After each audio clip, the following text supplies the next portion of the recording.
Halo sobat investor, jumpa lagi di channel Investor Jelata. Kali ini kita akan bahas laporan keuangan kuartal 2 dari Sido Muncul ya, saham lokal di bidang farmasi ya, jamu.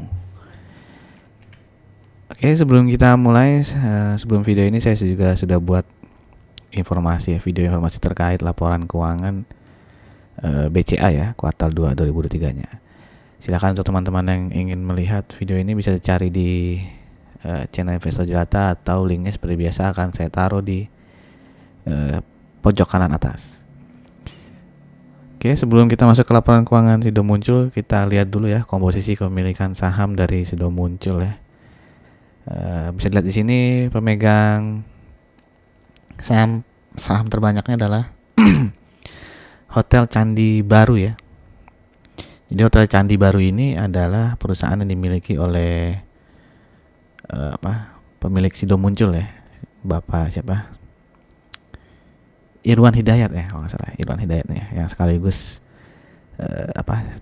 direksi itu komisaris ya beliau ya. Ya, jadi 60,46% dimiliki oleh Hotel Candi Baru dan 17,14% dikuasai oleh Concordant Investment ya. Ini perusahaan private equity dari Singapura ya. Lalu ada juga masyarakat ya, sisanya 22,41%. Nah, Bapak Irwan Hidayat ini membeli saham ya itu ya 1,2 juta lembar itu pada tahun 3 Agustus ya 2022 ya. Beliau membeli saham Sido di harga berapa nih? Rp780 ya. Oke, pada Agustus 2022. Nah, dia belinya 1.279.400 lembar saham ya. Nah, sampai sekarang masih sama ya, dari Agustus 2022 sampai sekarang dia masih memiliki 1,2 juta saham tersebut. Oke, nah kalau si Concordia Investment itu ya seperti saya bilang ini tadi, dia adalah perusahaan private equity dari Singapura ya. Mulai memiliki saham sudah muncul itu pada tahun 2021 ya. Kesini dulu nih kita nih. Nah ini ya. Mana tuh ya? Nah ini ya. Awalnya dibeli ya oleh Affinity Equity Partner ya. Affinity Equity Partner itu adalah pemilik dari si Concordia Investment tadi ya. Dia membeli saham Sido itu di 3 Februari 2021 di harga 710 sampai dengan 715 lembar per saham. Nah, pada tahun 11 April 2022 si Concordia ini menjual sebagian ya kepemilikannya ya.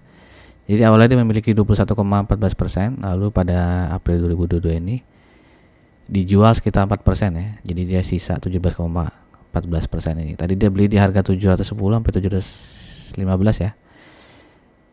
Nah, terus dijualnya lagi nih di April 2022 itu di harga Rp900 per saham ya. Berarti dari 710 ke 900 ada cuan Rp180 ya, alias berapa tuh? 20-an persen ya. Silakan teman-teman hitung ya. 26%-an lah kira-kira segitu ya. Oke, jadi dalam setahun dia bisa meraih keuntungan tuh ya, 26%-an. Oke, sekarang kita masuk ke laporan keuangannya. Review dulu di tahun 2022 ya. Revenue dari Sido ini turun 3,8% dan profitnya turun lebih dalam lagi ya, 12% ya. Dan Sido ini salah satu saham yang meraih sisi positif ketika pandemi ya. Bisa dilihat di sini labanya di tahun 2020 jadi 934 miliar, di tahun 2021 semakin banyak lagi profitnya 1,26 triliun. Nah, seiring pandemi mulai berakhir nih di tahun 2022 ya, profitnya jadi turun ya. Turun 12% nih dibandingkan tahun 2021. Nah, di kuartal 2 ini kita lihat pendapatannya masih naik ya, 6,25% nih dibandingkan kuartal 2 2022, tapi sekarang profitnya hanya naik sedikit ya, 0,56% ya. Jadi hanya 448,1 miliar nih ya. Kalau performancenya masih tetap seperti ini sampai akhir tahun, berarti kan ini dikali 2 lah ya. 448 kali 2 berapa tuh? 896 miliaran ya. Jadi masih akan di bawah 1 triliun ya. Jadi akan turun lagi mungkin ya secara annual ya. Kalau tidak ada perbaikan kinerja nih ya. Oke, lalu kalau kuartal 2 2023 dibandingkan kuartal 1 2023 seperti apa ya? Kuartal 2 versus kuartal 1. Bisa kita lihat di kuartal 1 dia sebenarnya profitnya udah banyak nih ya, 300,3 miliar ya. Sekarang hanya 448,1 miliar, berarti hanya menambah 147,8 miliar ya. Jadi kalau di kuartal 1 bisa 300 miliar, di kuartal 2 ini profitnya hanya 147 ya. Hampir turun 50% itu ya kalau dibandingkan kuartal 1 ya. Oke, makanya tadi saya kasih judul nih, ada yang masih berani nggak beli saham Sido ya dengan laporan keuangan yang seperti ini gitu ya. Oke. Nah, sekarang kita lihat rasionya ya, di mana dengan laporan keuangan kuartal 2 kalau disetahunkan PER-nya itu 22,93 ya. Kalau kita lihat di 6 tahun terakhir ya memang rata-rata di harga PER-nya ya di 20-an ya. 23 lah gitu ya kalau di average ya. Jadi ini udah bisa dibilang ya harga rata-rata PER rata-ratanya lah ya 22,93. Lalu PBV-nya 5,89 ya. ROE-nya masih besar ya 25,68% ya. Dan sisi bagusnya Sido ini utangnya sangat sedikit ya, hanya 0,09 nih daerah. Nah, kalau kita bandingkan dengan rata-rata sektor healthcare equipment and provider nih ya, bisa dilihat PER rata-ratanya tuh 19,59. Alias PER Sido itu di atas PER rata-rata dari subsektor healthcare equipment ya. Lalu PBV-nya juga nih ya 2,86 nih. Nah, tadi kan Sido 5,89 ya. Jadi dua kalinya rata-rata sektor healthcare nih, healthcare equipment.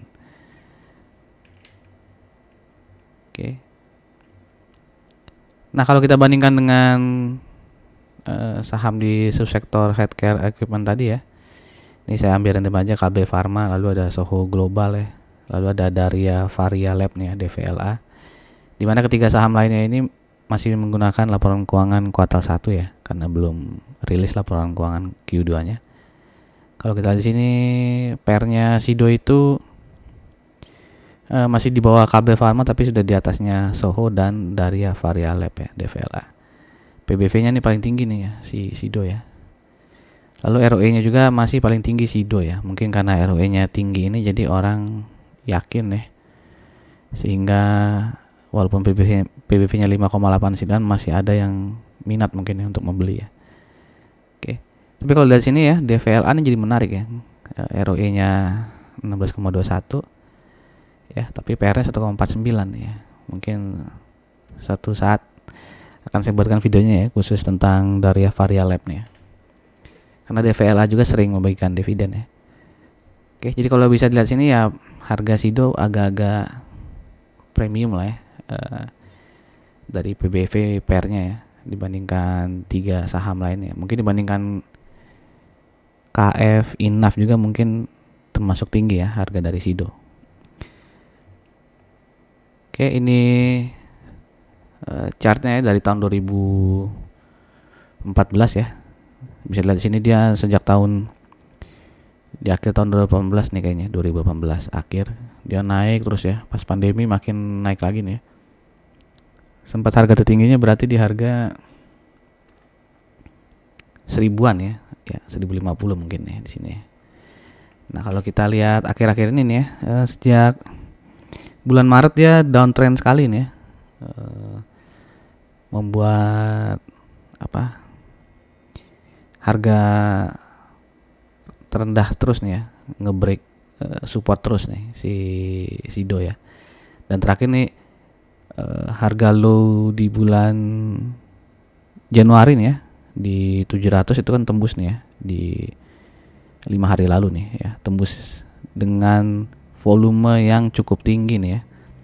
Jadi dia menembus support dengan volume cukup tinggi, biasanya nih akan lanjut nih ya turunnya ya. Jadi di support berikutnya di 630 rupiah nih ya gitu. Jadi kalau Kalau saya pribadi sih saya tidak akan menampung di harga ini nih, di harga yang sekarang ya. Berapa? 685 ya, agak bahaya nih karena kayaknya di harga 685 ke 630 tuh gampang tuh ya turunnya ya, karena tidak ada support yang cukup berarti di situ ya. Jadi kita tunggu aja di 630 ya, dilihat apakah 630 bisa tahan di sana atau dia lanjut turun ya. Oke. Itu menurut saya. Jadi kalau teman-teman punya pendapat lain silahkan tulis di kolom komen ya agar kita bisa diskusikan. Oke, nah bagusnya Sido tadi ya, selain tadi hutangnya sedikit ya, jadi tidak perlu khawatir akan beban hutang gitu, dan dia juga rutin membagikan dividen ya. Oke, dan dividen payout ratio cukup besar nih ya, di antara 80 sampai dengan 100% ya, pernah sampai 100,08% nih. Dan tahun lalu juga 99,12%.